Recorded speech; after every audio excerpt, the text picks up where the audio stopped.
Break के बाद आपका स्वागत है। बढ़ते हैं खबरों में आगे। झारखंड की महिला कांग्रेस कार्यकर्ताओं ने अपनी ही पार्टी पर आधी आबादी की उपेक्षा करने का आरोप लगाया है। कांग्रेस ने अब तक 3 प्रत्याशी के नाम का ऐलान किया है, पर किसी भी महिला नेता को टिकट नहीं दिया गया।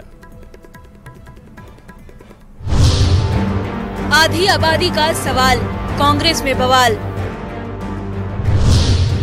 महिलाएं भी दावेदार, कांग्रेस में क्यों दरकिनार।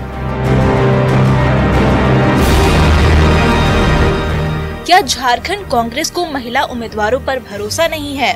ये कहना है खुद कांग्रेस की महिला नेताओं का, जो कांग्रेस आला कमान से सवाल कर रही हैं। सवाल ये कि आखिर पार्टी ने झारखंड में एक भी महिला उम्मीदवार पर दांव क्यों नहीं लगाया।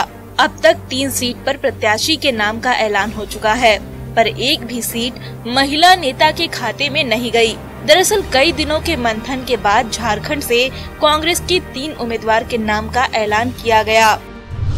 कांग्रेस ने खूंटी से कालीचरण मुंडा, लोहरदगा से कांग्रेस के पूर्व प्रदेश अध्यक्ष सुखदेव भगत और हजारीबाग से बीजेपी छोड़कर कांग्रेस में आए जेपी पटेल को मैदान में उतारा है।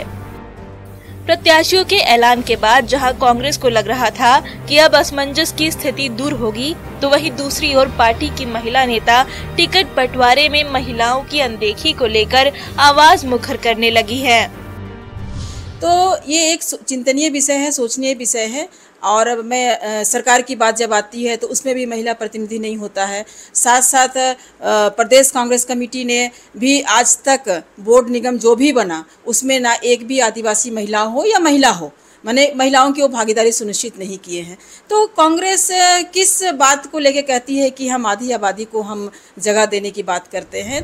झारखंड में कांग्रेस 7 सीट पर चुनाव लड़ रही है, जिसमें 3 सीट पर तो प्रत्याशी उतार दिए गए हैं। ऐसे में महिला नेताओं को अभी भी ये उम्मीद है कि हो सकता है पार्टी अगली लिस्ट में किसी महिला उम्मीदवार पर भरोसा जताए। साथ में भी अभी हंगामा हो रहा है कि कैसे हम मान लें, तो ये कहाँ तक होगा और कैसे होगा ये तो पता नहीं, लेकिन हम लोग अपना डिमांड तो करते हैं। देना नहीं देना ये तो आला कमान का है, लेकिन जहाँ तक राहुल जी का बात है तो राहुल जी ने हमेशा से महिलाओं के पक्षधर रहे हैं और हमें उम्मीद है कि 3 में कम से कम 1 सीट तो जरूर मिलना चाहिए महिला को। अब कांग्रेस अपनी ही नेताओं की उम्मीदों पर खरी उतरती है या नहीं, और प्रत्याशियों की अगली लिस्ट में महिलाओं को जगह मिलती है या नहीं, ये तो वक्त ही बताएगा। लेकिन बड़ा सवाल ये है कि क्या महिलाओं की अनदेखी चुनाव में कांग्रेस पर भारी पड़ती नजर आएगी। अविनाश कुमार, न्यूज़ 18, रांची। झारखंड कांग्रेस विधायक दल के नेता आलमगीर आलम ने साफ किया है कि दूसरे दल से कांग्रेस में शामिल होने वाले किसी भी नेता को टिकट की गारंटी नहीं दी गई है। दिल्ली से रांची लौटे आलमगीर आलम ने न्यूज़ 18 से कहा कि बीजेपी के नेता बिना शर्त कांग्रेस में शामिल हो रहे हैं। अभी भी कई नेता कतार में हैं। उन्होंने ये भी कहा कि आने वाली कांग्रेस की सूची में महिला उम्मीदवार का भी नाम शामिल होगा। उनसे बात की न्यूज़ 18 संवाददाता अविनाश कुमार ने।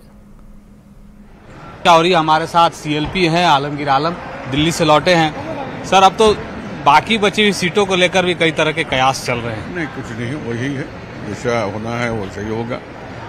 हम लोग एक बार नहीं कई बार बैठे हैं, सब कुछ तय हो गया।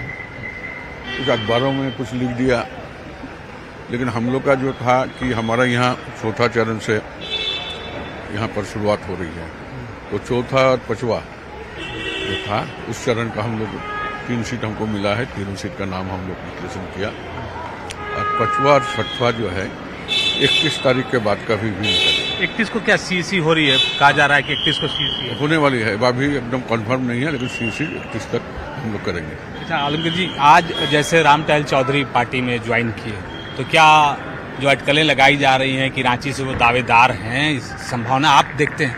नहीं, ऐसा नहीं। जब उनको आज सवेरे हम लोग बात किए थे, उनको कहा पार्टी में सभी लोग को वेलकम है, लेकिन हम टिकट के वादा करके किसी को हम लोग नहीं लाएंगे। उन्होंने कहा कि नहीं, हम कांग्रेस के विचारधारा और राहुल जी का जो न्याय यात्रा चला और उन्होंने कि सबका भागीदारी होनी चाहिए, ये सब देखते हुए हम कांग्रेस ज्वाइन करते हैं। हमको टिकट दे या ना दे उससे कोई मतलब नहीं। और भी कुछ लोग ज्वाइन करने वाले हैं? ऐसा तो बहुत कोई घूम रहे हैं, लेकिन वही टिकट का शर्त पर किसी को हम लोग नहीं लेना चाहते हैं। आए, फिर देखे, काम करे, फिर उनको अच्छा वादा, अच्छा जगह उसको बैठाया जाएगा। एक अंतिम सवाल, एनडीए ने 3 महिला उम्मीदवारों को मैदान में उतार दिया है, इंडिया गठबंधन से कोई होगा कि नहीं, क्योंकि अभी तक कुछ दिख नहीं रहा है। होगा महिलाओं को मिलेगा मौका मिलेगा, क्योंकि सवाल उठ रहे हैं कि सिर्फ बातें होती है, महिलाओं को मौका नहीं मौका मिलेगा। तो ये थे आलमगीर आलम, और कहा कि जरूर महिलाओं को भी मौका मिलेगा और सीईसी की बैठक 31 मार्च को हो सकती है और नए नाम का खुलासा भी होगा, उसमें मुहर भी लगेगी। कैमरा पर्सन प्रभाकर के साथ अविनाश कुमार, न्यूज़ 18 रांची। दुमका की बीजेपी प्रत्याशी सीता सोरेन ने पूर्व सीएम हेमंत सोरेन, उनकी पत्नी कल्पना सोरेन और जेएमएम पर जोरदार हमला बोला है। रांची के बीजेपी दफ्तर में प्रेस कॉन्फ्रेंस में उन्होंने कहा है कि उन्हें कभी भी परिवार और पार्टी में सम्मान नहीं मिला।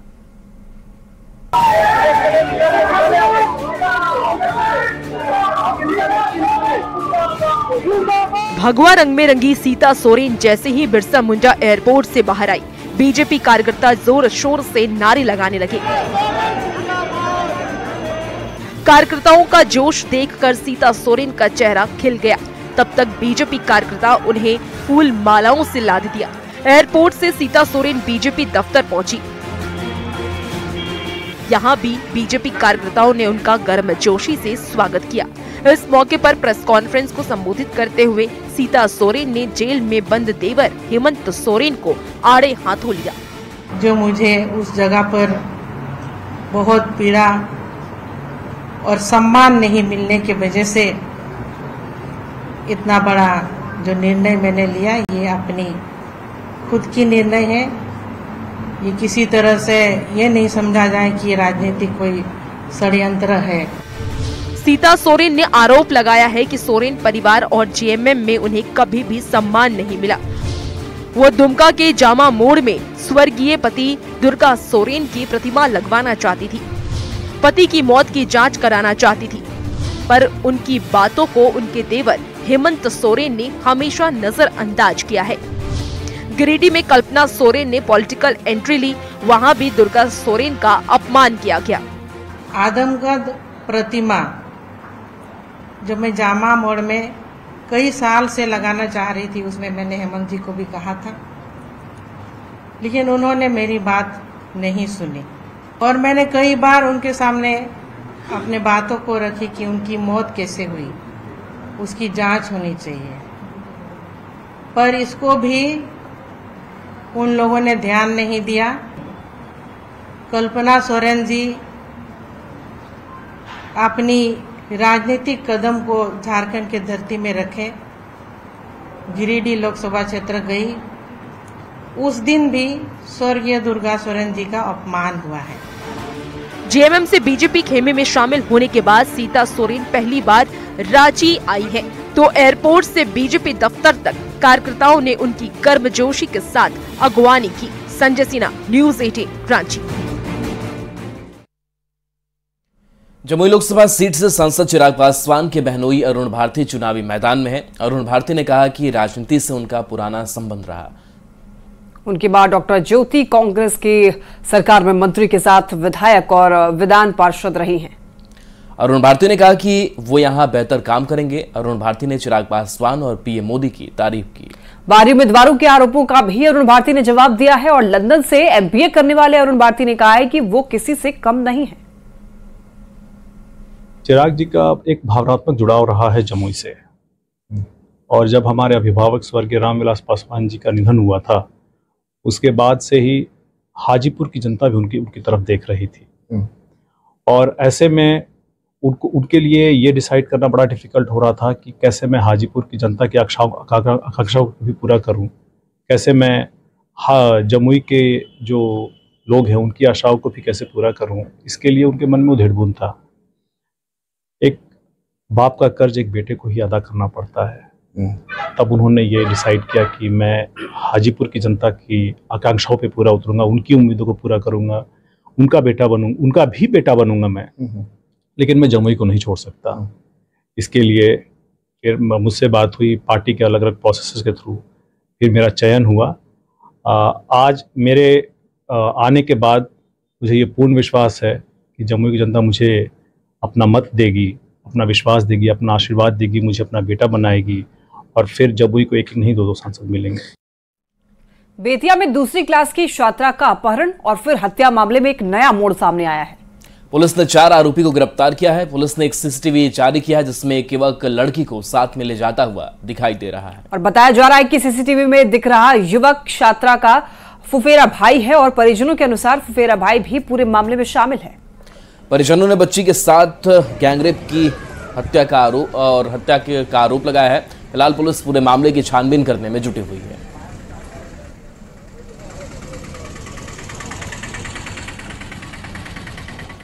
खबर आरा से, जहां खवासपुर थाना क्षेत्र के भवन टोला गांव में भीषण अगलगी की घटना हुई। आग लगने से 700 बोझा से सादा की फसल जलकर राख हो गई। आग लगने से किसानों की तिलहन, मसूर, जौ और चना के सैकड़ों बोझे जलकर राख हो गए हैं और किसानों को भारी नुकसान हुआ है। फायर ब्रिगेड की टीम ने मौके पर पहुंचकर आग बुझाई। आग की लपटें बेहद तेज थी और किसानों ने फसल काट करके खलिहान में ही रखा हुआ था जिसमें आग लगी है।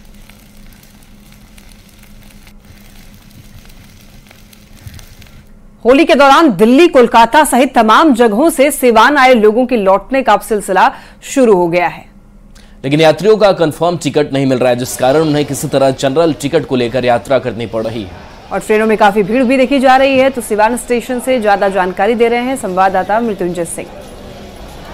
खत्म हो जाने के बाद अब प्रदेश जाने वाले यात्रियों की भीड़ बढ़ गई है।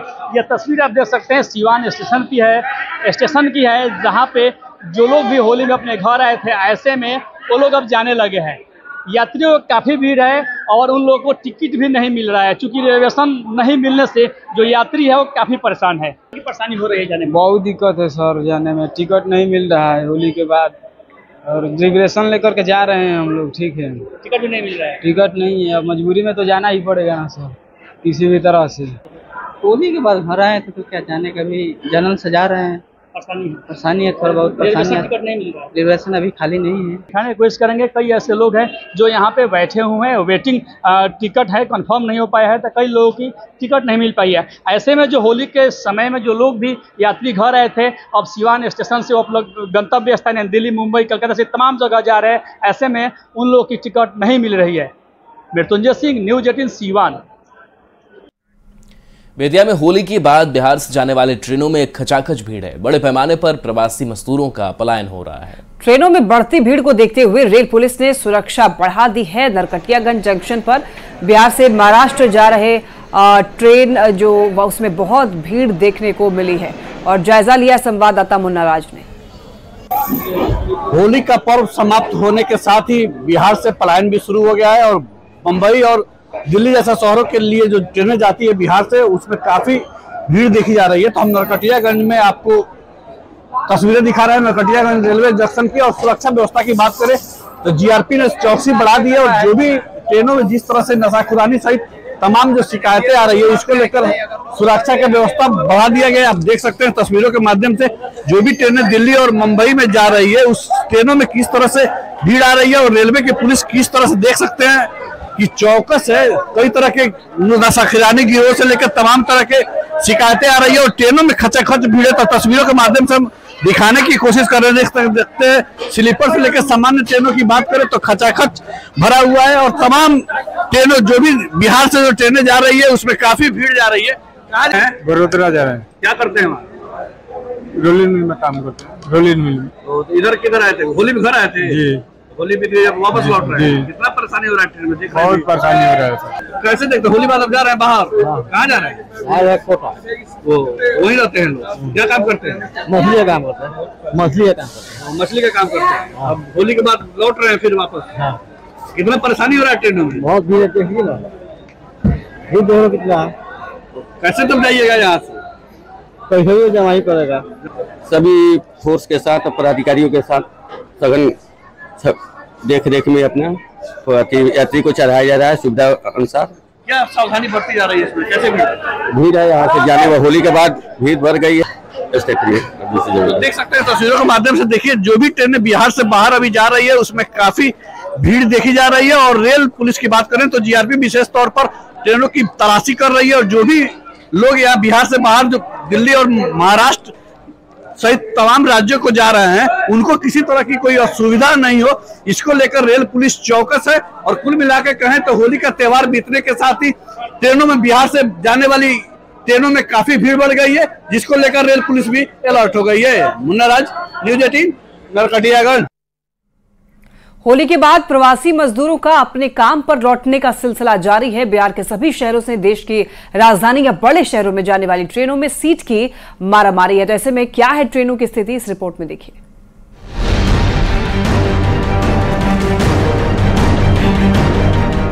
होली के बाद काम पर लौटने का सिलसिला जारी है और एक बार फिर बिहार से दिल्ली जाने वाली ट्रेनों में सीट के लिए मारामारी हो रही है। ट्रेनों में इतनी भीड़ है कि सीट तो दूर, खड़े होने की भी जगह नहीं है। हर बार त्योहार के सीजन में रेलवे प्रशासन स्पेशल ट्रेनों के संचालन का ऐलान तो करता है, लेकिन लोगों को इन ट्रेनों की जानकारी नहीं मिल पाती और वो इसी तरह भीड़ से खचाखच भरी ट्रेनों से सफर करने को मजबूर हो जाते हैं। दिल्ली स्लीपर में नहीं सीट मिल पाया था?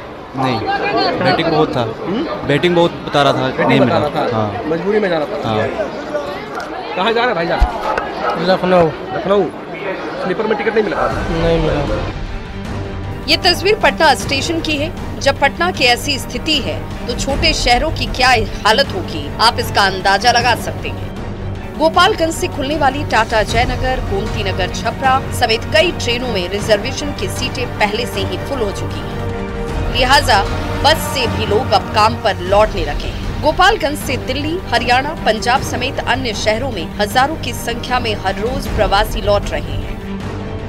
वहीं गोपालगंज से दिल्ली, वाराणसी समेत अन्य जगहों के लिए लंबी दूरी की ट्रेन नहीं चलने से लोग परेशान हैं। लिहाजा पूरे दिन स्टेशन पर सन्नाटा पसरा रहता है। लंबी दूरी की ट्रेनें नहीं खुल रही है, इस वजह से रेलवे स्टेशन पर इस वक्त सन्नाटा पसरा हुआ है। जो लोग हैं यहाँ के वो बसों पर निर्भर है और बस से यहाँ से लंबी दूरी के लिए सफ़र करने को मजबूर है।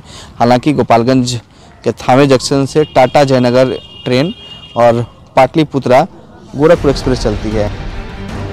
ऐसा नहीं कि रेलवे की तरफ से इंतजाम नहीं किए गए हैं। रेलवे ने पटना से होली को लेकर कई स्पेशल ट्रेनें चला रखी हैं। नई ट्रेन में सफर कर कई यात्री खुश भी हैं, लेकिन ट्रेन की लेट लतीफी से थोड़ी नाराजगी भी है। लोग अपने दूसरे शहरों के लिए लौटने लगे हैं और इसको देखते हुए, लोगों की भीड़ को देखते हुए भारतीय रेलवे ने कई स्पेशल ट्रेन चलाई है, जिसमें से एक ट्रेन ये है पटना हैदराबाद एक्सप्रेस, जिसकी हम तस्वीर दिखा रहे हैं। और बताते चले कि लंबी दूरी की नियमित ट्रेनों में लगभग एक हफ्ते का वेटिंग चल रहा है और इसी बात को देखते हुए रेलवे ने पटना, गया, राजगीर से कई स्पेशल ट्रेन जो है वो शुरू की है। बात करें विशाखापट्टनम पटना एक्सप्रेस की, होली स्पेशल एक्सप्रेस की बात कर ले दानापुर भगत कोठी स्पेशल एक्सप्रेस की बात कर ले, होली स्पेशल दानापुर सिंगरौली कोटा एक्सप्रेस की बात कर। अब देखना होगा कि रेलवे के इस इंतजाम से बिहार से बाहर जाने वाले यात्रियों को कितनी मदद मिलती है। लेकिन रोज जिस तरह से ट्रेन में भीड़ देखी जा रही है, वो सारे इंतजाम की पोल खोल रही है। न्यूज़ 18 के लिए गोपालगंज से गोविंद के साथ पटना से धर्मेंद्र और अमित कुमार की रिपोर्ट।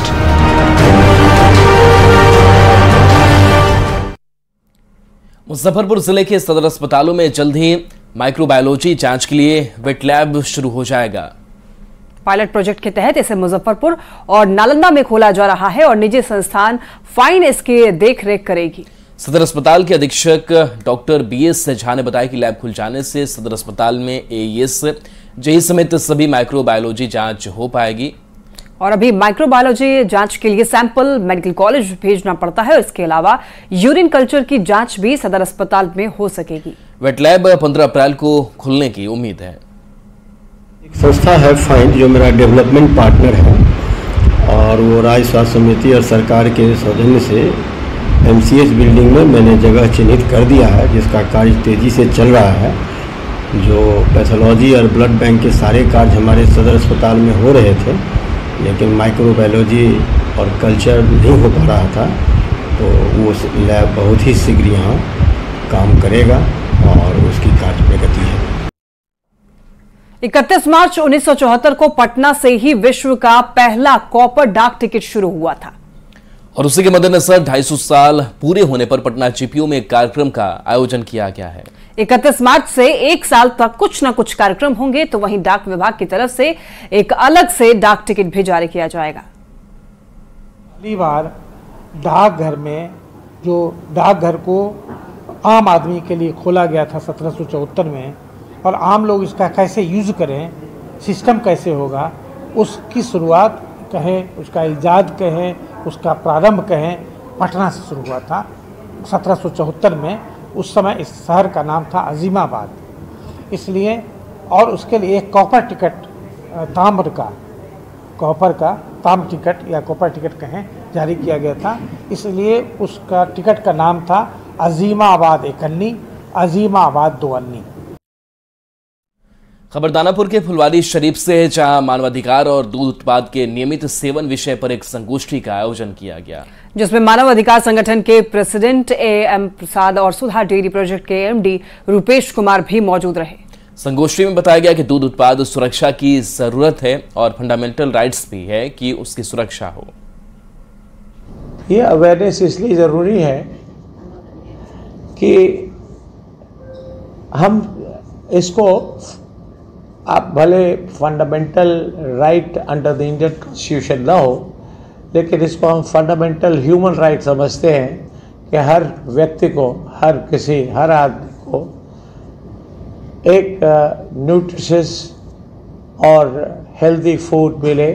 देखिए, ह्यूमन राइट से भी बड़ा है खाद्य सुरक्षा, और खाद्य सुरक्षा अगर हम इसको अगर हम इसके बारे में सोचते हैं और खाद्य सुरक्षा अगर हम पूरी तरह से इस एफर्ट को पूरा करने में सफल होते हैं, तो अपने आप ह्यूमन राइट के एक्टिविटीज़ जो हैं वो अपने आप को सफाइज करती है, वो पूरी हो जाती है।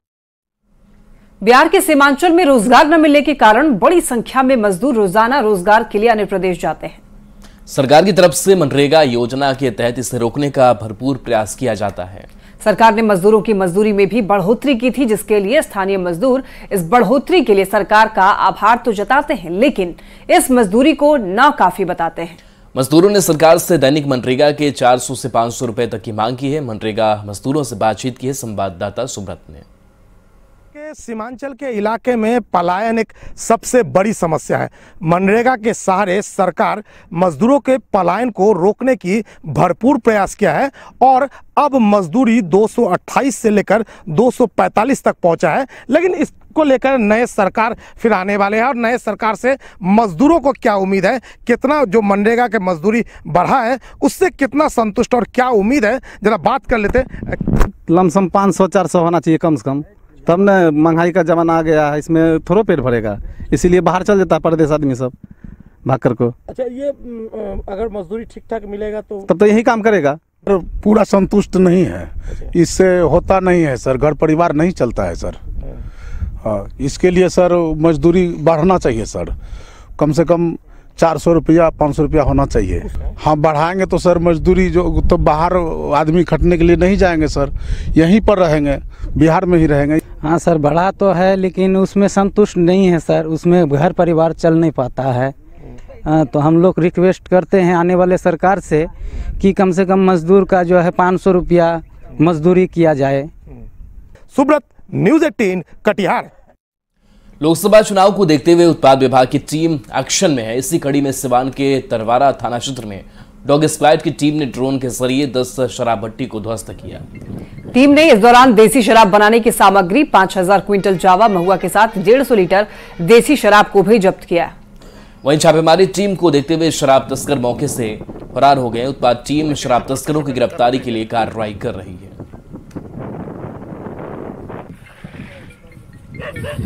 उत्पाद विभाग की टीम एक्शन मोड में दिखाई दे रही है। सिवान की तस्वीरें आप देख सकते हैं, जहां पर शराब की भट्टी को यहां पर नष्ट किया गया है। रांची के मूरी में हिंडाल्को की एल्यूमिना रिफाइनरी की 75वीं वर्षगांठ मनाई गई और इस मौके पर कई रंगारंग कार्यक्रम किए गए। साल 1948 में आज ही के दिन इस रिफाइनरी की नींव पड़ी थी।